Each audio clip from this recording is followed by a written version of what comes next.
I don't have a lot to add. I'm a parent of a child with a major disability that if they destroy the waiver system, when my husband and I are gone, he'll end up in an institution.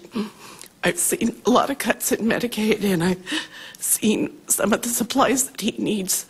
People in the state of Idaho, because of the cuts in Medicaid, will not supply those items that he needs, and we have to purchase those from out of state. Medicaid purchases them from out of state. So that's money that's leaving our state. But my question is, I love Jim Baugh. He is so concise, and all of the other people that are speaking with all of these ideas, if you could put your information to a very simple form for those of us who want to go out and get other people involved, because I think the only way that this is going to change is if we get a large majority of people who start contacting representatives and start showing up at the State House and start letting people know that this is not right, and that there are many people who are not willing to give up our schools. My children are in the largest high school in the Meridian School District, and I've been in those classrooms.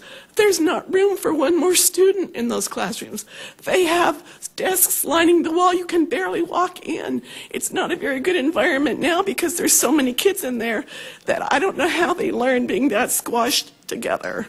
And I would just ask that somehow we could form a coalition where all this information with all the people that have all this knowledge about House Bill 29, put that in simple form for us lay people, and that Jim Baugh put all his information about the loss of revenue for Medicaid in simple form. So I'll go out and talk to everybody I know and strangers on the street. I don't have a problem with that. I'll call my legislators, your legislators, and every legislator I can get a phone number for. So if we could just get organized and get that information out to those of us who don't have the eloquence of the knowledge or don't have the understanding, so that we can inform ourselves and sound like we know what we're talking about when we're talking to people, I would so much appreciate that.